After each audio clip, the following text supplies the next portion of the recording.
Hello, everyone, and welcome, as you'll notice, to the weekly world session. And there are a couple of people who need it more than others.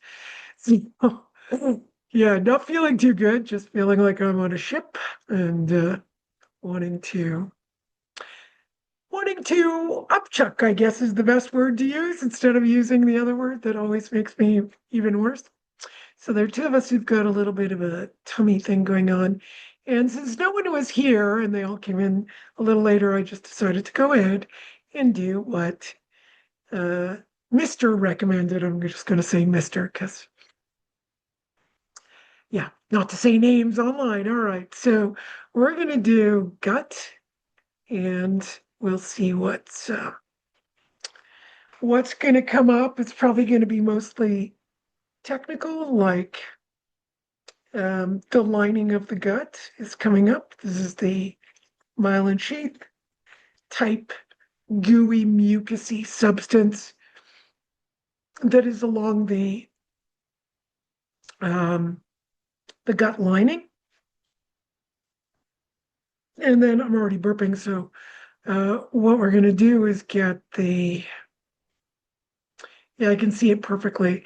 I can just see all this bacteria along the lining that we need to balance out using the microbiome. There is a little teeny bit of microbiome spillover. I'm focusing on a particular person, actually, this man who's asked me to do this session. So I am focusing on you. He's here, actually. So we're just doing this a little differently. He ends up being a surrogate for everyone else. So if you got any type of gut issues, this is going to be really helpful. Mhm. And most of us have some kind of gut microbiome issue. So what's happening right now, as I'm being distracted, is nobody is on, and now all these people are coming on to the screen. So it's kind of disrupting my brain right for the moment. So I don't know how to block everybody out. Now, so if we look at that gut microbiome, we want to get the bugs to actually be balanced in the gut. So that's going to be what eats up things, like there's a particular bug, I forgot the name of it, that eats vitamin B, and it then secretes, and the secretion or excretion is what we use. So we want all of that to be working really well, especially our um, pre, pro, and postbiotics. So just breathe now. Oh yeah. So it's pro, and postbiotic. Every time I go to postbiotic, whew, I just get this kind of being on a ship type of yeah, that upheaval that goes on in the belly. So there's definitely we need to get a triad balancing of the three. That was a little bit redundant, but the triad needs to be balanced to and from each other. Post, pre, and pro, they're going to be doing alternating balances. And that's calming it a little bit.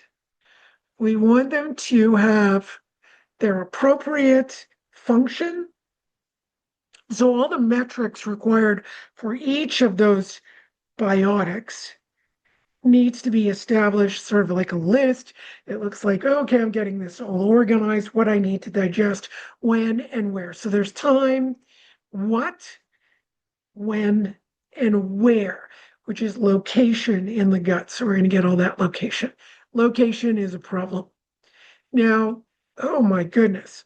So the location is bringing up not only some nausea, but even worse, I feel like I'm going to fall over, like my home. Yeah, this is really interesting.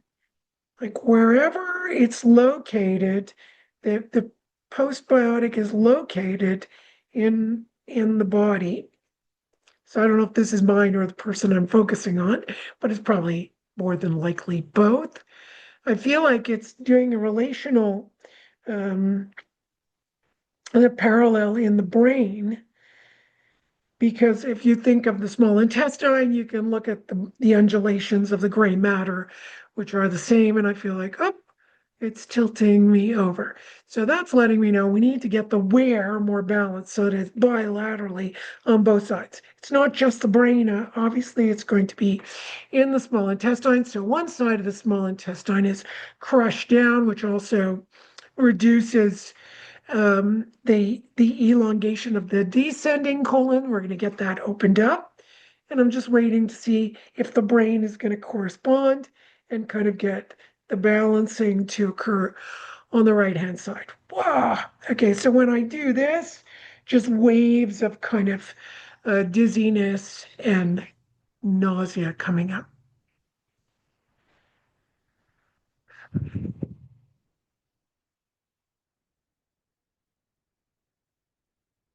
Just bringing in the consciousness of calm through the sympathetic, parasympathetic, central, just the three nervous systems to parallel. They're not, they're just all off. So sympathetic to parasympathetic, they're like not on the same registrar.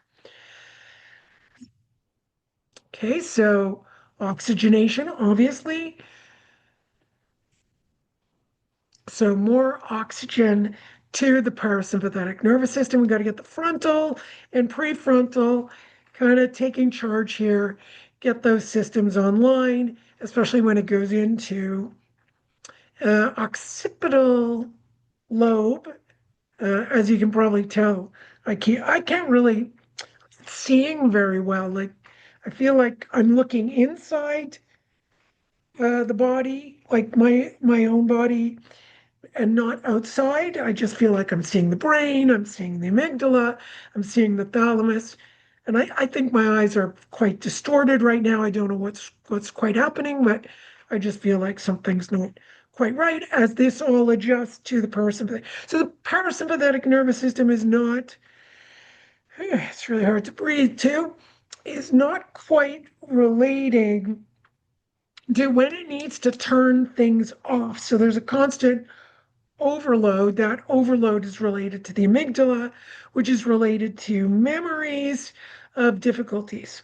All right, so now it's coming up as I read something really interesting. It was on X, so it just disappeared. I can't make a reference or figure out. Okay, I can see again. Nice. All right, so it was an article written by someone who said that when we go to sleep at night, um, it's like we die, and when we wake up in the morning, there's that moment where you wake up and you don't know where you are, you don't know who you are.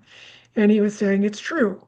We died and we're waking up. And what between that second and what comes next is all of the memories flood in. And then we're having the experience. Now, whether this is true or not, I don't really care. What I care about is there is an aspect of ourselves that does go completely unconscious.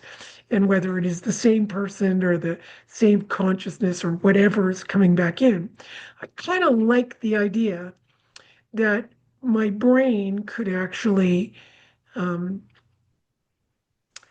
not necessarily remember my behavior patterns. So in the work we're doing here, we balance memories that are traumatic to us and get them to be neutral. So there isn't a charge. We could just have the memory, which is fine. I don't think it's a particular problem. Where I think there would be a problem are my habit patterns, are my repetitions, are my um, just things that look kind of normal. I thought about this for quite a few days, and this morning I just went, I don't have to do anything the way I did it yesterday. Nothing. And I've been focusing on this quite a bit to help, make those shifts to now this can contradict a lot of things like structure. We do need a structure, but within that structure, we can have the flexibility that we need. So keep that in mind. We want that structure. We want the ability for the sympathetic and the parasympathetic system to have some comfort. We want some comfort. That I think it's important as a living organism that we're able to figure out what we need to do. Sometimes we just want to go on autopilot. We might want to do that, especially when we don't feel well. Like I don't feel well today, and I'd prefer to be on autopilot. And I actually wasn't, and that was fine too. So now again, I'm contradicting myself. But let's go with the contradictions. So what I'm getting at here is that if my behavior patterns, which are in section 5 of the thalamus bilaterally, we could get those patterns to shift in at least a comfortable way and allow our brakes that we put on, like the parasympathetic nervous system, we want those brakes to come on. And we also want the gut brain to be doing the same. So one of the things I've been thinking is with this um, waning moon, uh, it was a big one, right? So we get a lot of release, and lo and behold, this person and I both went through a release this week. So fascinating. And at the same time, all of these other patterns going on. So you could tune into that for yourself. You could give yourself a little bit of a little talking to when you go to sleep at night. And you could say, hey, I don't have to wake up the same person tomorrow. Now, if you're too insecure, I can understand that. But the session could help you out and kind of go, it's okay not to kind of have the same memories that we've always had for our patterns. We don't have to do things the same way. We don't have to speak things in the same way. Just finding that experience that can be novel. Because, if you're like me, a little bit on the older side and getting older, I don't want my life to just be an accumulation of habit patterns and I don't have enjoyment. Like, even if I wasn't able to use my body again, I'm going to knock on wood here because I don't want that to happen again. But you never know. You're going to get to the place where you can use it less as one ages. And to have the sense of what gives us some kind of meaning. Oh boy. So, if you haven't read Viktor Frankl, good idea to read his book, Man's Search for Meaning, because there are other things going on in the world today. Like if we are a computer simulation, number one, which is fine with me. I've always looked at the world like it's the Matrix, or looked at it as if you are religious, it's the same thing. God is the one, pulling the strings and destiny, etc. However you look at it, is fine. But we can still have meaning. Now, if we end up just being on our computers, uh, I like doing this because I have a group that comes on with me, and whether other people listen to it or not, hopefully those out there who want to experience it, great. But another part of me kind of looks at all this and sees just so many different types of work that's out there. There's AI that is, copying, let's say, someone like Jordan Peterson or Gabor Mate. I mean, there's so much going on that is generic, very, very generic. And is this what we're going to become? Are we just going to become generic without any meaning and not be able to survive? So we won't be able to survive very well without meaning. So I think it's something really important to give ourselves some kind of meaning and to find those things that do give us meaning in life. So, with that said, we want to get that gut brain to be one, moving those extremes of emotions out of the way to allow us to come to the next day where we can digest the past, and that past can kind of leave and we have something new to work with, a new canvas, let's say. And that new canvas gives us some semblance of meaning. And it's finding that very thing that, what does it, for me, going for a walk and its beautiful beauty gives me a lot of meaning. That means a tree, grass, a baby, the dogs that are outside, these things give a lot of meaning. But again, it's not enough. What else gives me meaning?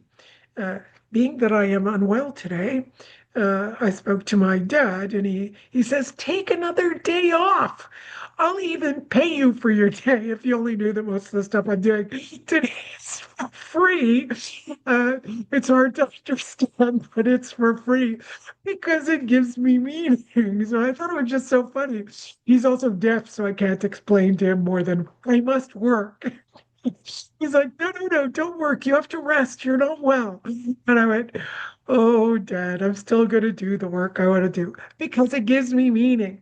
I see smiling faces here. Um, I connect with people. If anything that I can help one person, even just a little bit, that gives me meaning. But it also gives me meaning just to see the faces. So there's a lot that we can find in life, and it's good to start looking for it. And we need a nice, healthy brain and gut brain, all our brains, so we could find that meaning. If the gut brain's not healthy, which mine isn't right now, but uh, I mean, again, I've done quite a few paradoxes in this session, right? So here I am with a really, really terrible gut brain right now, terrible, but I'm still doing the things that give me meaning. But I'm also noticing, am I doing these things just because it's out of habit? But I feel myself smiling. I feel happy about it, and yeah, it just feels really good. So maybe it's all habit. Who knows? Maybe we're just robots, but hopefully that's not so. All right. Love you all and have a great week. Please tap your bellies a lot so you can get that garbage to come out. Now, I really apologize if you get the runs after this. It could happen, so, eat some white rice if you find you've got the runs. Someone recommended yesterday when they get a gastro. I thought this was so interesting. They take Vicks Vapor Rub and put it in their belly button. It's really cute. Now, for me, I didn't care. I don't care about the runs. Doesn't bother me. Drinking lots of fluids to keep that up. What I don't like is the dizziness, though, the head part. So, everybody's got their thing. So, yeah, if you do get the runs, please take care of yourself. Just don't tap this session anymore. If you do get the runs, those who already have the runs, this should start to stop it. Okay, so there's the part of the session that would allow you to release, and then there's the part of the session that is making a stronger gut brain. All right, take care, everyone. Have a great day. Bye.